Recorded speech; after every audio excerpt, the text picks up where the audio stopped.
first set, what was working? I think we had a really good scout and like prepared really well defensively, and I was just like hearing Fish saying like trust your eyes, and like I was just trusting what I was seeing and reacting. Fish Maruzic, I think she came in averaging like maybe 4 kills a set or maybe more, and she had a pretty quiet night. Was there something you did strategy-wise to try to minimize what she was doing? Well, I mean, it's part luck. She's one of the best players in the country for a reason. But we did serve her a lot, so she had to, which I think probably helped slow her down a little bit offensively. We made her work a lot. There was, but even with that, there was times she passed a ball in the middle of the court and swung around and hit a D ball. But I think the matchups favored us a little bit. She was against Olivia a lot. So I think we benefited from that matchup as well. Torrey, it's early, but if you take yourself back to last December and now, are you playing as well or maybe even better as a team than you were at that stretch run? I think that every year I strive to get better, and I think that I never want to become a complacent player. So I would. The team. Oh, the team. We're returning a lot of our players. We have all our pins, and I think that we're just coming to practice, striving to get better. So, I mean, I would say that we're rolling and let the good times roll. Fish always says. Dan, let me try that one with you. We're better. Thank you. Torrey, I mean, you guys played in some big environments. How would you describe what tonight was like?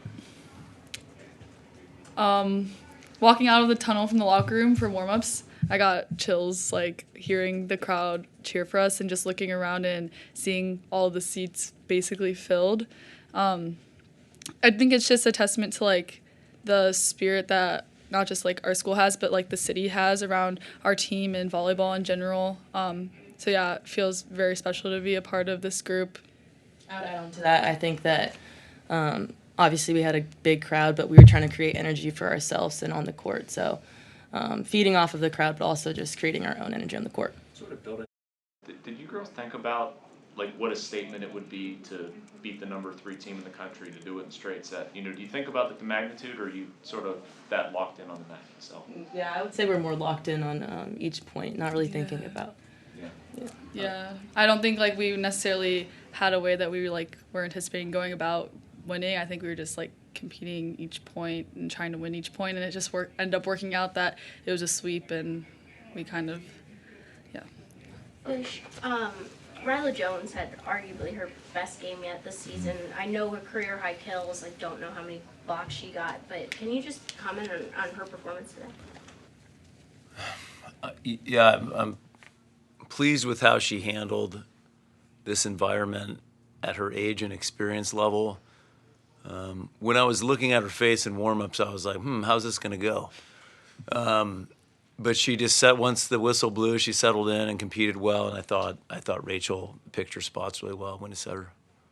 Coach, following the theme of the environment, Pitt and Penn State are similar in that Pitt has the Fitzgerald Fieldhouse and the Penn State has Rec Hall and the Bryce Jordan Center. Obviously, it's a lot of fun when most of the fans are cheering for you, but the thought of going to playing Penn State in the Bryce Jordan Center with a sellout or closer sellout crowd, how exciting would that be, do you think? I'm always open to a great volleyball environment. That would be, let's do it. It's been 5 years since this matchup was last played, but to the team, what did that rivalry mean coming into it, the school rivalry?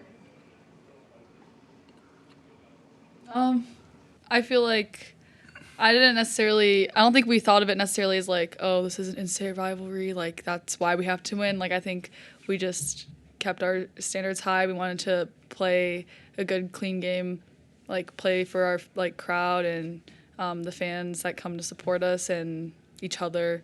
So I think it was definitely hyped up about like the in-state thing, but I think we just were like ready to put on a show and like come out on top. Torrey, being number 1 team in the country, I mean, I know it's September and doesn't mean a whole lot right now, but it's a historic thing for this program. How was the ladies all kind of kept an even keel about it, not let that really kind of affected just, kind of go about your business? I feel like the team and coach has made it really clear that we want to be the number one team at the end of the season. So, I mean, obviously it's good for, like, the fan support and, like, inviting people to our games, but I think that we have a good level head and just want to win every game and take it, game by game. Torrey, we talked about Riley Jones's read blocking like a few weeks ago. How do you think her read blocking was today? It's getting better. It's getting better. Coach, so with a Penn State team coming in after playing Duke, hitting over 500% or 500 from the field, you guys held them, I think, to under 300 hitting today.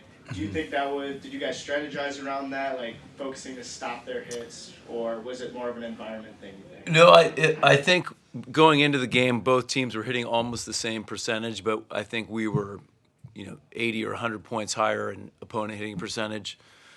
So we went in thinking we had a defensive advantage. And so I think actually we probably could have done a little bit better.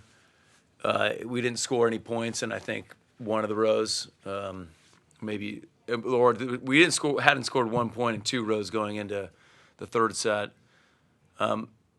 So yeah, we thought we had a good defensive plan and we had an advantage there, but I guess I haven't seen the final stats, but I wasn't planning on hitting, 400 or 500 or whatever we did. I mean, Torrey, Valeria being the 6th year on the team, she had a hell of a game, and to watch her have that kind of a game in this environment, what was it like for you guys as teammates?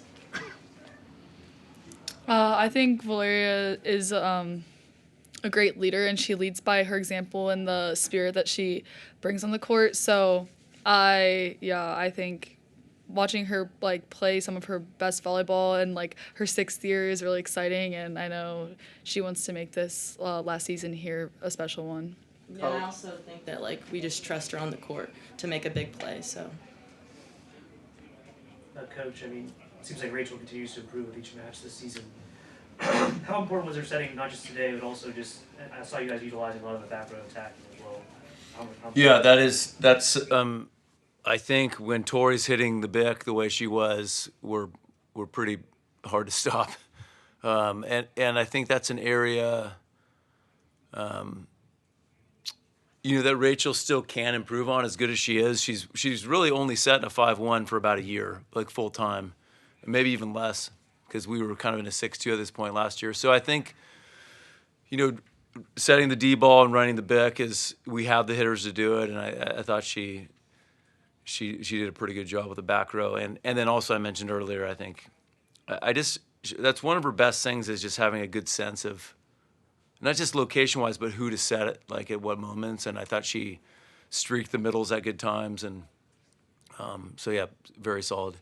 Coach, I'll ask you the same question that I asked the Penn State coach. Talk about what this night means to the sport and just what does the sport need to continue to grow, and then I have a follow-up.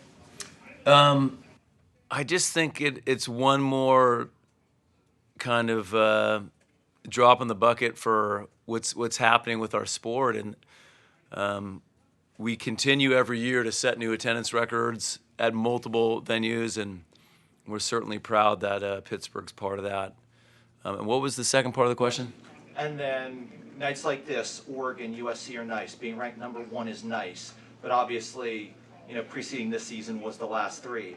Is Pittsburgh volleyball into what you might call Dallas Cowboys territory, where the regular season is great, but unless it ends in a ring? Well, yeah, I don't think we will be in Dallas Cowboy territory until we do win that ring.